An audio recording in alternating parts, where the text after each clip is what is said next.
down. Local buzz to the red carpet gowns. Lady Rose the queen with the news to crown. Saturday morning, feel the groove. Sip your coffee and catch the mood. Lady Rose got the scoop for you. Let's make the morning move.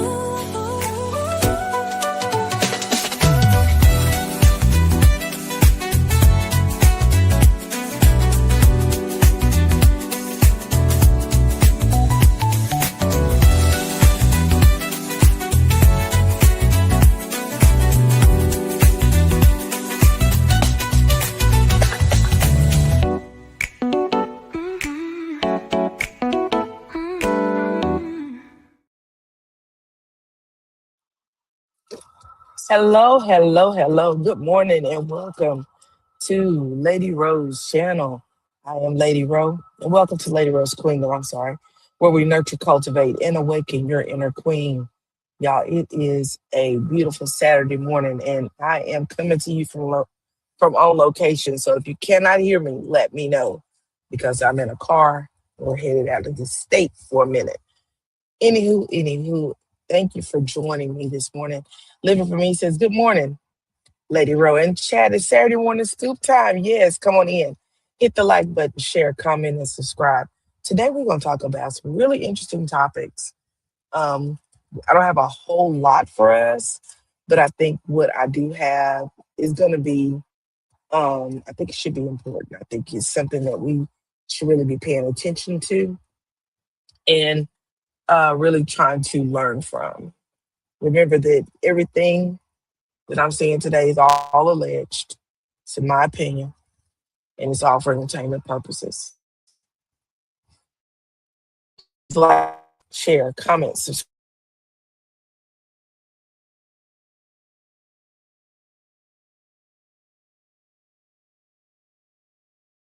because I think they are worth the conversation.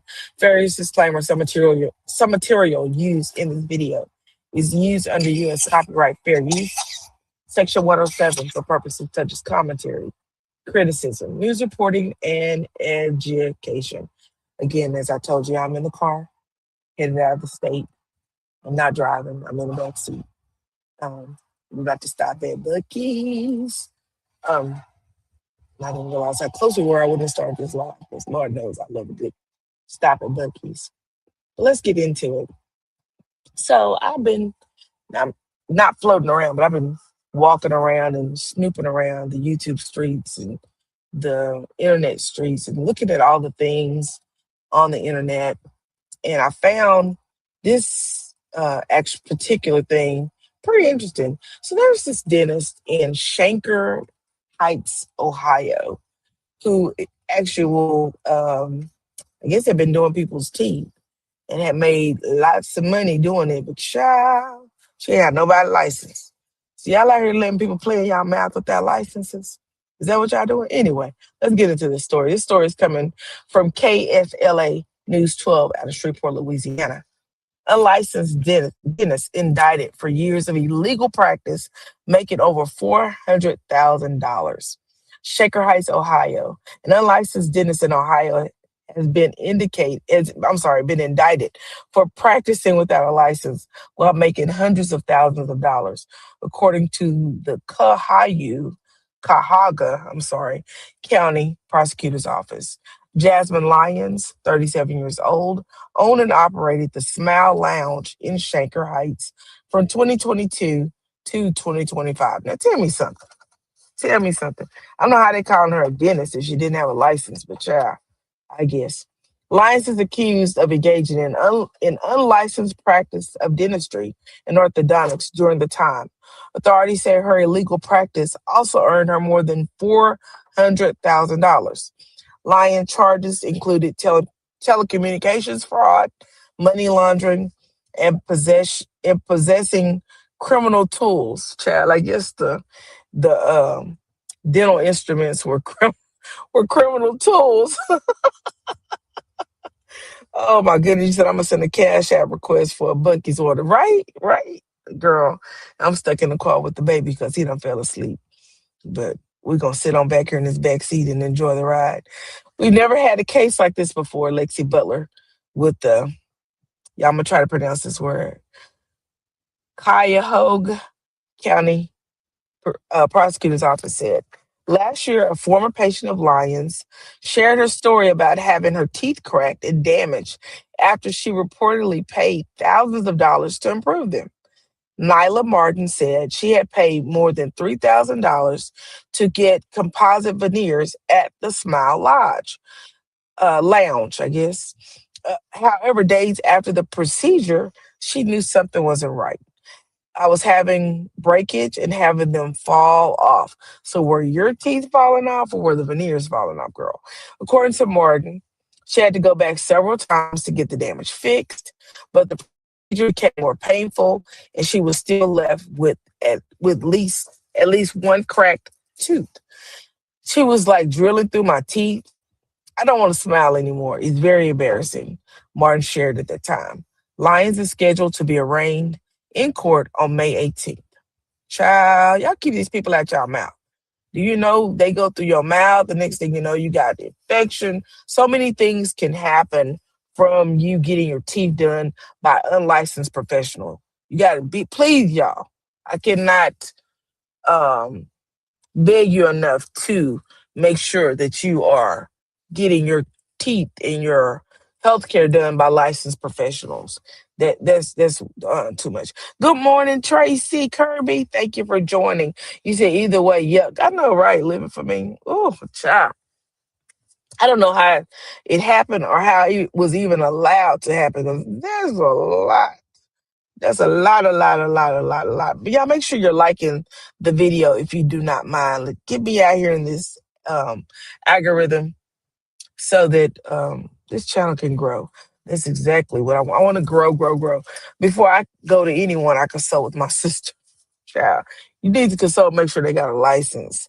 You need to make, hey, Tracy, you need to make sure they have a license. That's more important than anything. Stop letting people drill in your mouth. You don't let her use instruments. You don't even know if the instruments are being cleaned properly. All of the things. All of the things. Child. Mm-mm. No. Let's see. What else did I find out here? So we talked, I believe, last week about Kevin Roberts. This is not going to be a very long live, but I do want it to be impactful. We talked last week about Kevin Roberts and how Kevin Roberts had he actually was the originator, the writer, the author of Project 2025. Kevin Roberts is over. He's the president of the Heritage Foundation. Kevin Roberts he has a degree in history, but his area of specialty of history was African American studies. And we talked about him on last week. Well, this week, y'all, I went down a couple of rabbit holes, and I want to share with y'all what I found. I want y'all. Let me know if you can hear this. If it needs to be cut up louder or whatever. Let me make sure the volume is all the way up. Let's go. Around. Kevin Roberts, president of the Heritage Foundation, got a PhD in African American history and then used it to author Project 2025 and dismantle civil rights. Y'all know this sent me down a rabbit hole, right? Y'all want to come? Come on. Okay, we're gonna send a shout out to I Read Honey over on the TikTok. This when I tell you she has done her due diligence when she went and read his dissertation, his thesis. And baby, y'all, please listen to this. I'll be stopping in between just because I've invoked the Fair Use Act to be okay. Thank you, Tracy. To be able to play this, so I'll be stopping and give a little bit of commentary between. But I want you guys to pay attention to what she's saying. I said, there's no way this man has a degree in African American history. Learn the things that he learned about African Americans, about the formerly enslaved, and come out the megalomaniac that he is today. And I saw in his Wikipedia that his degree is not in African American history. His degree is in history. Now, he has what we would call a concentration. Wikipedia says main interest in African American history. For those people with multiple degrees, you know that you can choose an area with maybe one or two disciplines. So it wasn't his main focus per se, but in looking at his Wikipedia, I found his thesis. Yeah, you look over here on the right side on the in the comment section. Maybe got a little cough. In the comment section, someone has this is literally him, and it's a picture of someone's brain 24/7 with black folks on the mind. Black folks on the brain, child. And I found his dissertation.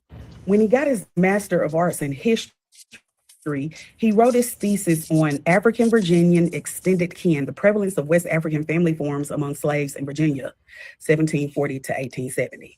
For his dissertation, he did Slaves and Slavery in Louisiana, the Evolution of Atlantic World Identity, 17. Hope y'all are paying attention to what she's saying. This man has been studying black people for a long time. Kevin David Roberts has been studying African Americans for a long time. He did his thesis on slaves and slavery in Louisiana, the evolution of the Atlantic world identities, 1791 to 1831.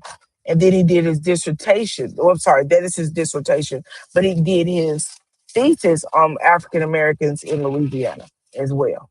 1791 to 1831. You know, I took notes. Now, in his master's thesis, he spoke about how the I'm sorry, this is his thesis, African Virginian extended kin.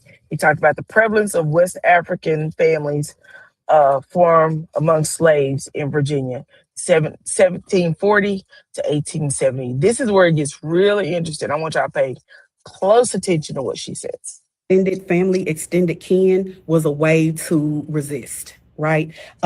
He talked about the centrality of that. He spoke about the high status and influence of women. He said it was matrifocal, and that without these enslaved people being matrifocal, they wouldn't have been able to see any success when it came to freeing themselves. Do y'all? Y'all are y'all picking up what she putting down? He found in his thesis, which is what he wrote for his master's, for his doctorate, his dissertation, he wrote a whole different subject, but it was about African Americans.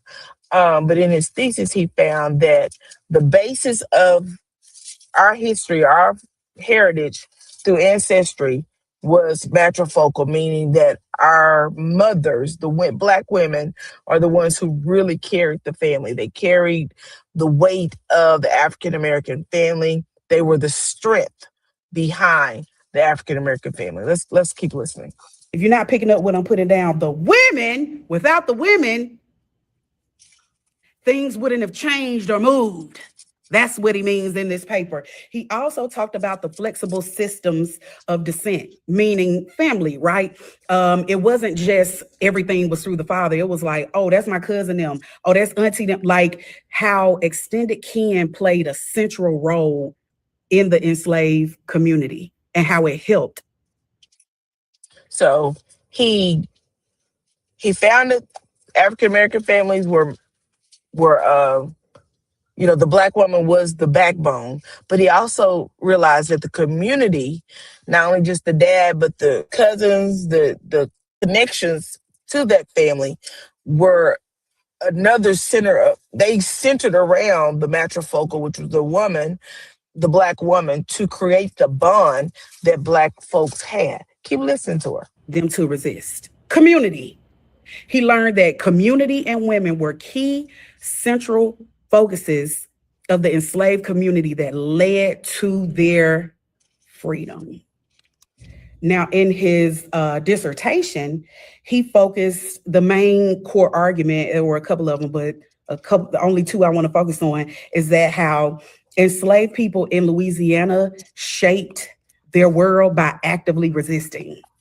That's what he learned. He also learned that so he realized that from his thesis to his dissertation that the thing that black people learn and form through their communities by being matrifocal, the woman being the head or the leader, and then the rest of the family being the community, he found that the one thing that they learned, that if they did resistance, that they got further in life. slave used the Catholic Church, the rights of the Catholic Church, market gatherings, legal petitions to build community and push back against slavery. Let's go back to that market gatherings. To me, that sounds like a cookout. It seems like they would gather together and plan and organize, which means everybody wasn't invited to the cookout, excuse me, market gathering. Market gathering, we can use it as reunions, our family reunions.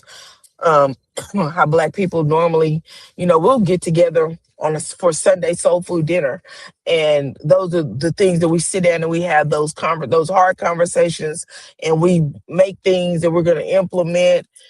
And he this man studied this. He studied this before, so he knew all of this. He knew all the information of Black folks, which was what gave him the foundation and what guided his hand when he wrote Project 2025. In order for things to get better, everybody wasn't invited to the market gathering. Now, reading these two papers and seeing how he governs as the president of Project of Heritage Foundation, who pushes Project 2025, that the dichotomy of it is mind blowing, because it's like the exact opposite. Notes took them. So in Project 2025, they say that the traditional nuclear family is normal, but his community is matrifocal when the women are running it, and when there is extended kin community helping as well. They saw change. They saw revolution. Maybe that's why they forcing these traditional nuclear family norms, because they know what community can do. Are y'all listening to her? So by incarcerating and destroying the way African Americans have centralized and focused our family, Project 25 is really put into effect. Y'all need to be paying attention to what is going on in our world today, right? The nuclear family is not how the Black family was organized and kept moving forward. It was not. So adding the nuclear family to when Black families were matrifocal does not work for the Black family. It actually divide. African American men getting together on these podcasts saying they the head is something they just came up with. No, ma'am. No, ma'am. That's something that was institutionalized into them. But go ahead. All right. Now, I'm not going to go over all of it. Not going to go over all of it. But another thing that Project 2025 purports is that DEI, they're skeptical of DEI. But in his own research, cultural agency and Black community led to resilience that is central to not African American, American history. Diversity helps drive the country forward. So although they dismantled DEI, his own research told him that with African Americans and their communities coming together, that they are the focal group that drives the economy and boosts it. But when they decided to dismantle DEI, it totally destroys the economy. That's why we don't have healthcare. Nope. Different video. After going down that rabbit hole, it was never to counter what my fellow content creators are saying. It went a different route. After I read both those papers and I understand how white supremacy works, I realized that this man has researched where the power in the Black community lies. He understands that it lies with women. He has, from the 1700s at the start of his paper to the early 1800s to the late 1800s in his dissertation, he has tracked the power of Black women when it comes to liberation, and how, we have been the drivers of it. So now, as a Black woman, I'm like, oh, okay. He got all the ingredients. Yeah. So I'm trying to see how he's going to try to use the organization to chip away at that power. But you can have all the ingredients. That don't ever mean you're going to taste the sauce. So she did her due diligence, like I said, and went and studied about She read his dissertation and his thesis. And Kevin Roberts is, to me, a dangerous guy. He's a dangerous man because he studied African Americans. And we know he's not the only one. There have been, uh,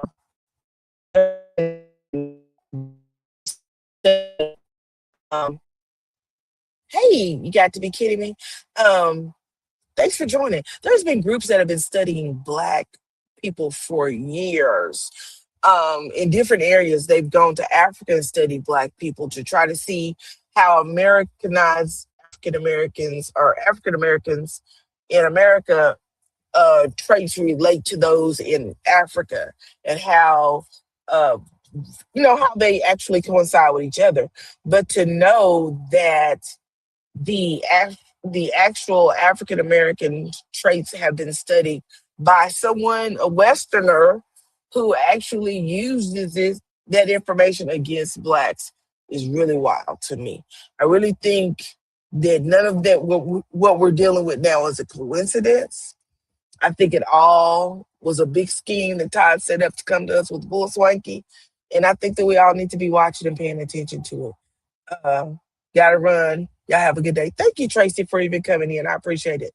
Um, but I really think that we need to be paying attention because there's a reason why African American women have been so successful in education and in employment and being, the new CEOs and the new business owners, and they hate it. They hate it so much, and so that the Black man is upset about it, and he goes and has conversations online where they want to, have they trying to tell these other Black men, you got to stand up, you got to do this, putting Black women down, and Black women have not been able to understand it. And I think that we really need to be paying attention to what's going on in our world. We really do. My cousin said one day we were talking, she said, I was thinking the other day that I've never really said, hey, I'm going to dad's house, even though her parents were married. She said it was always, hey, I'm going to mama's. I'll be back. I'm about to ride over to mama's. She said, I've never said I'm going to daddy's, even though dad worked, brought his money home, took care of the family, but it's always been mama's house. And I think that's something as Black people, we have to pay attention to. My last subject I'm going to talk about today, and then I'm going to get on off of here because, as I told y'all, I am en route to somewhere on the road. So I'm coming to you from the back seat of the car. So I want to talk to you about something that I think every one of us could, every lady, every woman can relate to. And something that's near and dear to my heart. And it's about women who die in pregnancy, for whatever reason it may be, and how those things actually affect the family. It affects the family, but does it have to be? What is going on in our nation that is causing us to have Black women dying while pregnant at alarming rates? But let's get into this article. North Texas father mourns wife, unborn son, days before Mother's Day.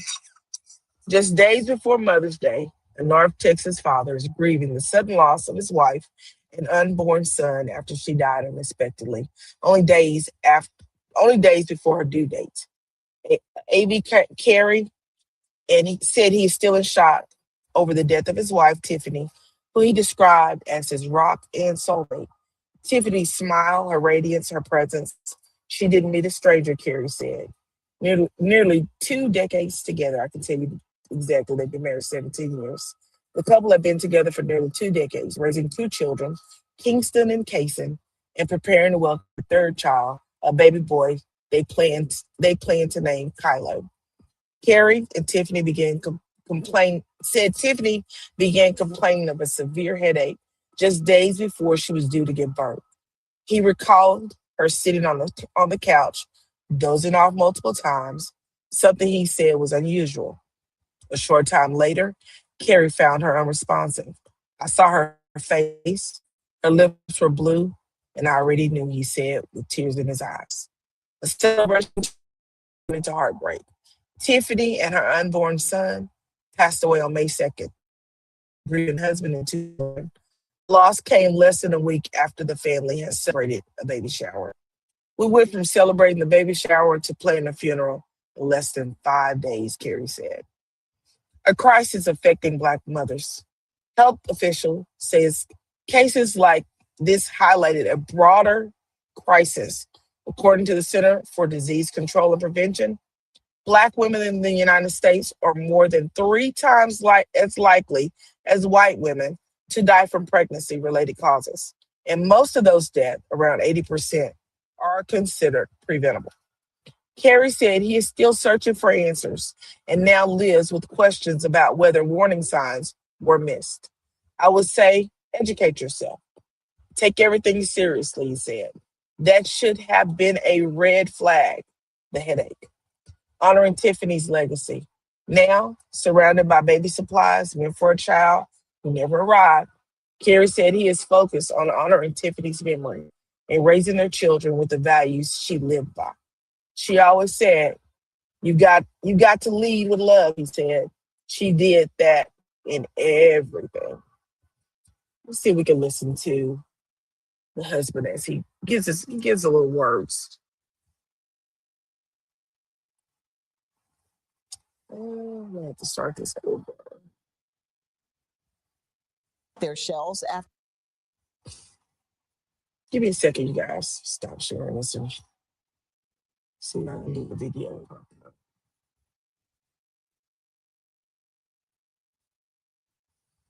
Such a sad story. Such a sad story. Such a sad story. We're gonna talk about some of the statistics that surround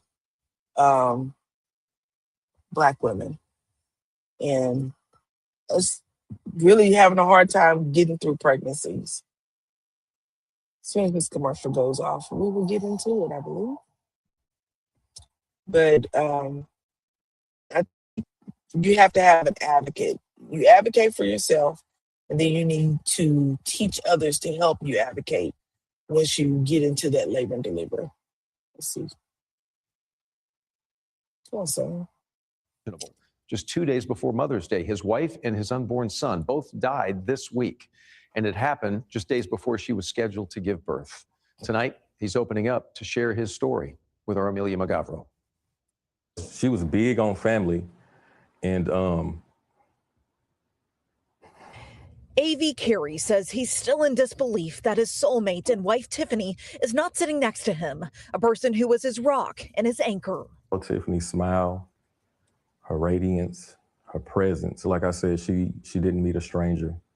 Over almost 2 decades of marriage, they built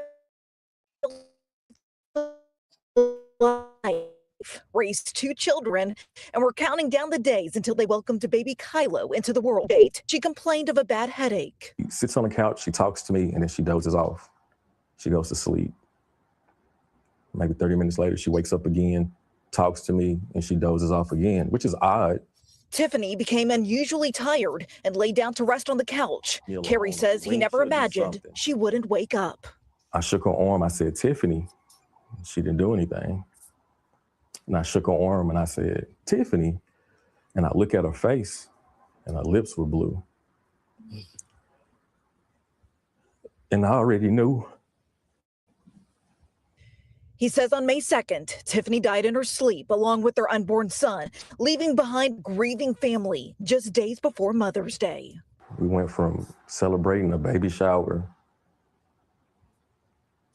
to planning a funeral in less than 5 days.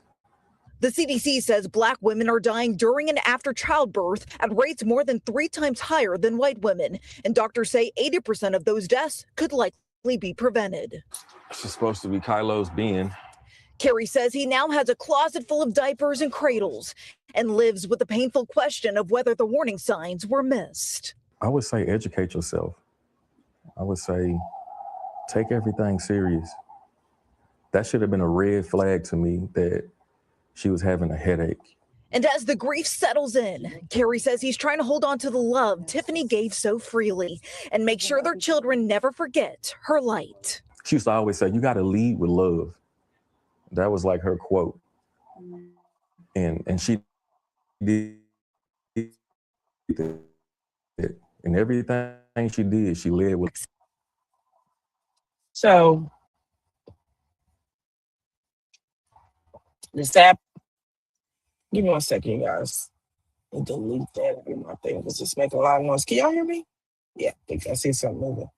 In the United States, Black women are significantly more likely to pass away from pregnancy-related causes than women of other racial and ethnic groups. Here are the latest CDC maternal mortality rates, 2024, per 100,000 live births. Black women, non-Hispanic, 44.8% pass away per 100,000 live births in 2024. White, non-Hispanic women, 14.2%. Hispanic women, 12.1%. Asian women, 18.1%. Black women are leading the maternal mortality rates by almost half. 44.8% is a lot. It's a lot. That means Black women who die, they die at about 3 times the rate of white women and nearly 4 times the rate as Hispanic women. The overall U.S. maternal mortality rate in 2024 was 17.9 deaths per 100,000 live births.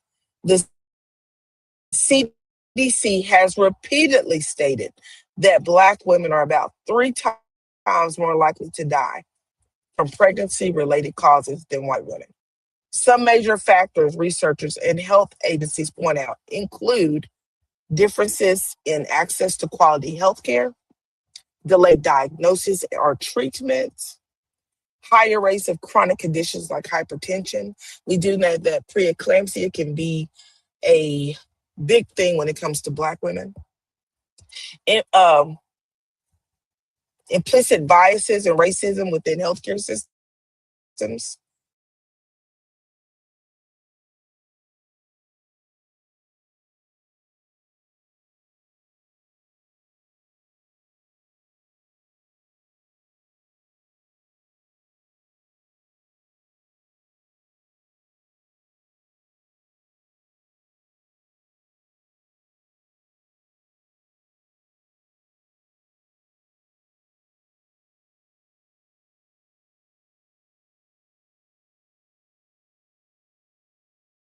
Standing mothers pass away. Black women have higher income, with higher income and educational levels, still face the elevated risk, which is one reason experts say that the disparity is not explained by income alone. I'm sorry, y'all lost me. Yeah, again, I'm driving. Can you hear me? Now, I'm driving. Understand maternal mortality rates. And one of the most alarming parts of the data is that the disparity exists even when Black women are educated, when they're wealthy, famous, or have access to healthcare. For example, Serena Williams nearly passed away after giving birth in 2017 because medical staff initially did not respond quickly to her concerns about blood clots. So we know she got the money, the money and the means, but she also almost was not here with us because she had blood clots. Studies show Black women with college degrees still have worse maternal outcomes than white women without high school diplomas. I'm telling you, the story is never changing. It's not changing, and I don't think we're doing enough in America to make it change. Some of the leading causes of pregnancy-related deaths in Black women include high blood pressure, preeclampsia, blood clots, heart complications, hemorrhage, infection, and delayed in emergency treatment. The biggest one, delay in emergency treatment. Remember a while ago, the young lady who was at the emergency room and was crying, and the nurse had her sitting in a wheelchair while she was typing on the computer. Y'all remember that? It wasn't very long ago, like last year. The CDC says many of these deaths happen during pregnancy, during labor and delivery, or in the first year postpartum, especially within the first weeks after giving birth. The first weeks. So yeah, we got to do more. We got to scream it more. We got to push the agenda that we want our women to be safe when they're having children. We want our women to be saved. We want our infants to live a normal life and be able to have the same access to the health care that the rest of the infants are receiving. We want you to hear us when we're saying we're in pain, we're hurting, this is bothering us. Can you check this out? My foot's swollen. Can you see why my feet keep swelling? We have to push the issue, and that means you have to advocate for yourself. Also, Black babies are more likely to pass away before their first birthdays than babies of other races. We've got to dig into these things and find out why it keeps happening to us. Why does it keep happening to us? Black women are more likely to experience preterm labor, preterm birth, low birth weight, severe maternal complications, and more NICU admissions than any other ethnicity. Why? Why? And we know that the doctors, the pediatricians are waiting in standby to take your little Black baby and throw them over there in the NICU. They definitely are. Trust me. Healthcare biases that they've seen, as many Black women report, not being believed about pain. Their symptoms have always been dismissed, delayed in treatment, and poor communications from their providers. And it just seems like it's just wild. In some areas, especially in southern states, most have lost labor and delivery units. These small towns, you have to go somewhere further out to deliver your baby, which I tell anybody, if you live in a rural city, then you need to move closer to your hospital as your due date comes, even if you have to stay in a hotel for a few days or rent an apartment for a month. You need to move closer to a bigger hospital where if you do have complications, you have access to the health care that you need. Researchers discuss the weathering effect, meaning long-term stress for racism and discrimination may affect the body over time and increase pregnancy rate risk. And this is one of the things that they're studying. I don't know if that's going to help them get anything out of it. I think that we should be further from racism or slavery, that we should be receiving less stress. But child, they play all day around here.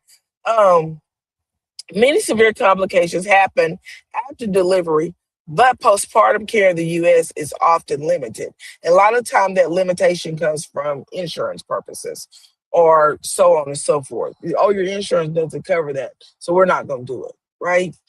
The U.S. compared to other wealthy countries, the United States has one of the highest maternal mortality rates among developed nations. Example from international comparisons. U.S. is about 18 to 22 unalivings per 100,000 births. United Kingdom is about 5.5. Norway is nearly zero in some reports. And advocates are pushing for organizations like Black Mamas Matter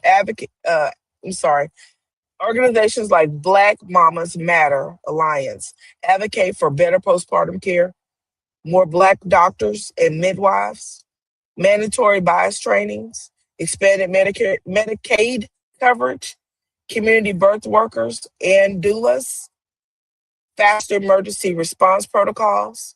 And the CDC estimates more than 80% of pregnancy-related unalivings are preventable. We just said that. So I would tell you this. If you are pregnant, know someone pregnant, and you are an African American or Black, foundational Black, whatever you consider yourself, if you are a woman of color, seek out someone who looks like you, who may be able to relate to you. If they don't relate to you and they don't take your issues for you, switch doctors. There's no harm. No. You have a right to switch doctors and you have a right to be heard. Anyway, I want to thank you all for coming down here and listening to me run my mouth. And I will see you guys in the next one. Again, I'm on the road, so I don't want to keep losing signal. We're about to hit into some country and it's about to rain. So I want to get off of this computer. And I will talk to you guys in the next one. Until then, y'all take care. If no one told you today they love you, I love you. And there ain't a thing you can do about it. Y'all have a good one.